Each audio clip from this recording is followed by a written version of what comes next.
And now I turn the podium over to President and CEO Mark Vogt. Thank you again, Mr. Chairman, and good evening again to everybody here. It's always so great to see so many. Well, your board chairman and chief financial officer, I think, gave excellent summaries of your cooperative's overall performance in 2009. So I'd like to use my time this evening to offer some observations about the challenges and opportunities that lie ahead for Wright-Hennepin. Let me jump right to the challenges side of the ledger if I could. And the very first item that comes up is the recent sales trend of our core product, electricity. With this 40-year chart, you can see that over time your cooperative has enjoyed good, steady growth in kilowatt-hour sales until 2008, and then again in 2009, and that trend is continuing so far in 2010. Now, this is a multi-year pattern we have not seen repeated before. It's important to you because sales growth has been one of the ways that we've been able to offset the growing cost of wholesale power, taxes, and just other general inflationary pressures. Now, this new trend may well be temporary, resulting from the downturn in the overall economy, housing starts in particular, and from the cooler summers that we've had since 2008. Once at least one of these things begin to get back to normal, we would at least to expect to see the trend begin moving back to normal as well. A good news component out of this might be that it's an early sign that our energy conservation and our energy efficiency strategies we've worked so hard to promote are working quicker and better than anyone expected. That would be good news for the long term because we could reduce the number of future power plants that are currently on the drawing board. But from the short-term perspective, this trend is something we're watching closely, something we may need to react to at some point in the future, and something we want you to be aware of as well. Another challenge facing Wright-Hennepin at this moment, actually the entire industry and every consumer served by it, is the potential for climate change legislation. As you know from all the reporting that's been done on this in recent years, climate change legislation seeks to place new taxes on CO2 emissions from fossil fuel power plants. That's because some believe that too much CO2 in the atmosphere is causing global warming, and that is setting up an environmental disaster.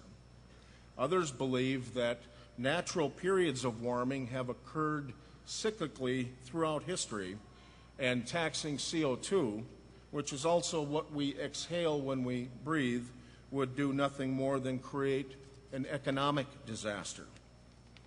Minnesotans would be especially hard hit by a CO2 tax because a majority of the state's power presently comes from the abundant coal supplies in this region. And doubling that impact is the fact that this tax would be a direct pass-through to Minnesota electric consumers.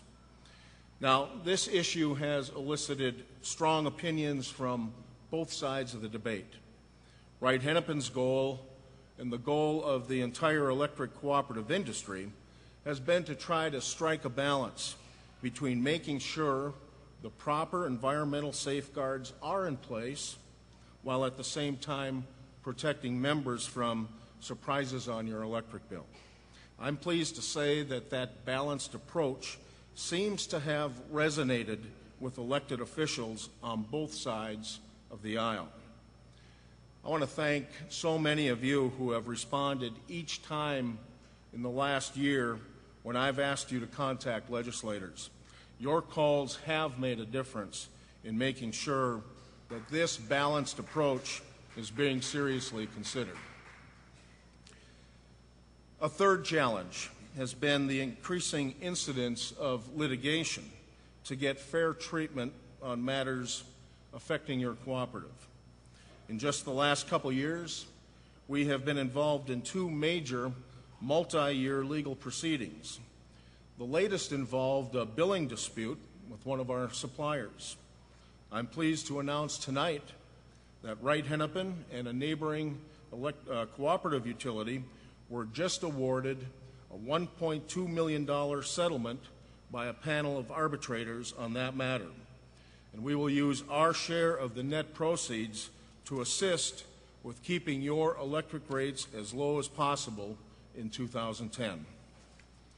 The other major legal proceeding we've been involved in recently has come from a local municipal electric utility. That case was over an annexation takeover of Wright-Hennepin service territory. Now, Minnesota law allows municipal utilities to annex co-op service territory so long as fair compensation is provided. In this case, the city disputed our method to determine value. That set off a petition by the city to the Public Utilities Commission and eventually the Minnesota Court of Appeals and even the Supreme Court to downsize our request. After all those hearings, I'm pleased to note that each of those courts upheld Wright-Hennepin's method every step of the way. As a result, on or about June 1st of this year, the city will be paying Wright-Hennepin the fair market value when they take over that area. Now, according to our mortgage covenants, this compensation will be used to retire debt. So those are some of the challenges of late. Now let me move on to the opportunity side of the ledger. With the economy the way it is, I imagine most of you are wondering what the future of electric rates looks like at Wright-Hennepin. And here's what I can say about that.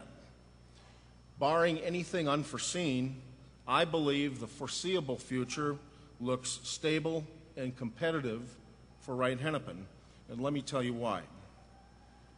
First and foremost is that we give day-to-day attention to managing our costs. As evidence, let me walk you through this slide. It was created by your auditors, Brady Martz, and presented to the Board of Directors at their last meeting. It shows how we've managed the three major cost drivers of your business over time. I'll comment on each, starting with the green bar, which represents the cost of wholesale power. Wholesale power is by far our single largest expense, and until recently, the one we had least control over. But when a contract renewal came up a few years ago, Wright-Hennepin was successful in negotiating a unique option whereby we could purchase all new energy needs going forward from a different supplier. Balancing our portfolio with sales from multiple suppliers who offer different pricing strategies has helped moderate the increases in wholesale power.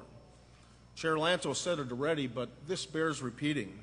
This new arrangement saved Wright-Hennepin members $4 million in 2009 alone. It will save you $6 million more this year, and the present forecast shows that that number will grow. So this new arrangement to deal with our largest single expense is a significant factor in our stable and competitive outlook.